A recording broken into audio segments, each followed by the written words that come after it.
විදුලි සෝපාන කාර්මිකයා සඳහා ඇති ජාතික නිපුණත සම්මතය හෙවත් NCS 1 පියවරෙන් පියවර බලමු. Units to be covered while obtaining national vocational qualifications for the occupation of elevator technician. Episode number 1. ජාතික නිපුණතා සම්මතයට අනුව පූර්ණ විදුලි සෝපාන කාර්මිකයෙකු වීමට එනම් විදුලි සෝපාන සවිකිරීම, ටෙස්ට් කිරීම, සෝපාන සර්විස් කිරීම සහ සෝපාන අලුත්වැඩියා කිරීම යන කොටස් 4ම පුළුවන් අයෙකු වීමට නිපුණත ඒකක 8ක් සම්පූර්ණ කළ යුතු වෙනවා. එම ඒකක මොනවද කියලා දැන් බලමු. විවිධ NVQ මට්ටම් යටතේ ඒකක සඳහා වෙනම වුවදී සුදුසුකම් සපුරා සහතික ලබා ගන්න හැකියාවද තිබෙනවා. ඔබ කුමන මට්ටම සඳහා අයදුම් කළත් ඒකක 5, 6, 7, 8 හැදෑරීම අනිවාර්ය වේ. According to National Competency Standard, to qualify as a full-fledged elevator technician, there are 8 units to be completed. However, you can qualify yourself partially as well, separately for elevator erector, elevator installation technician, elevator serviceman, and elevator maintenance technician. But for any of these qualifications, unit number 5, 6, 7, and 8 are compulsory.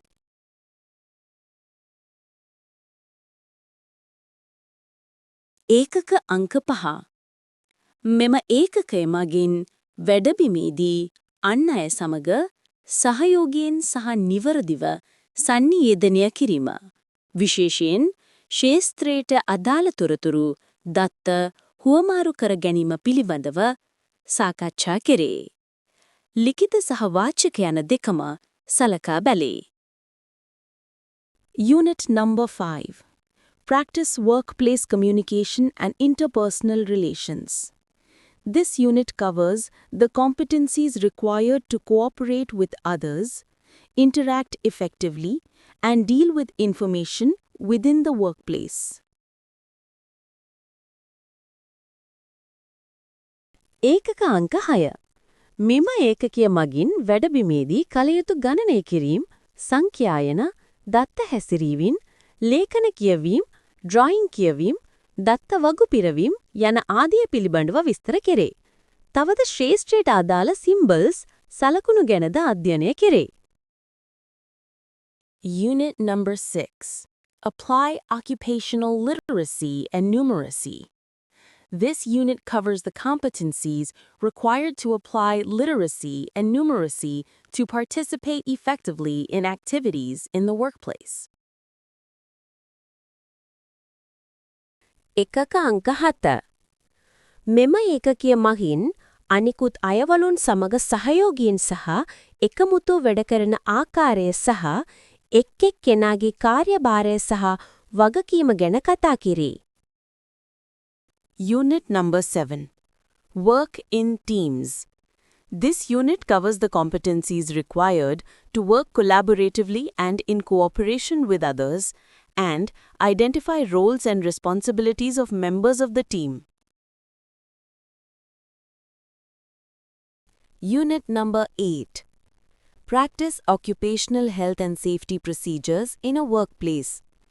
This unit describes the performance outcomes required to identify and follow safety and emergency procedures in a workplace where the risk of profession is high in nature. It involves those safety procedures to be followed when using workplace hand tools, handheld power tools, fixed equipment, and chemicals. Adequacy of earthwork support system, working at heights. It includes the individual's responsibility for safety and emergency response in the event of an accident or incident. මෙය ඊටම වැදගත් ඒකකයක් වෙයි. අවදානම ඉහළ මට්ටමක පවතින වෘත්තීයක ආරක්ෂාව සහ එහිදී අනුගමනය කළ යුතු ක්‍රියාපටිපාටි මෙම ඒකකයේ විස්තර කරයි. වැඩබිමේදී හමුවන අත්ආයුධ, අතින් ගෙන යා හැකි බලමැවලම්, ස්ථාවර උපකරණ සහ රසායනික ද්‍රව්‍ය භාවිතා කරන විට අනුගමනය කළ යුතු ආරක්ෂක ක්‍රියාපටිපාටි සහ උස්ටැන්වල වැඩ කිරීමේදී ගත යුතු ආරක්ෂක ක්‍රියාමාර්ග මෙයට ඇතුළත් වෙයි. තවද සීලු දෙනාගේ ආරක්ෂාව සඳහා ඇති ස්වකීය වගකීමද අනතුරක් හෝ සිදුවීමක් සිදු වූ විට හදිසි ප්‍රතිචාර දැක්වීම සඳහා පුද්ගලයාගේ ඇති වගකීම මෙම ඒකකයට ඇතුළත් වේ.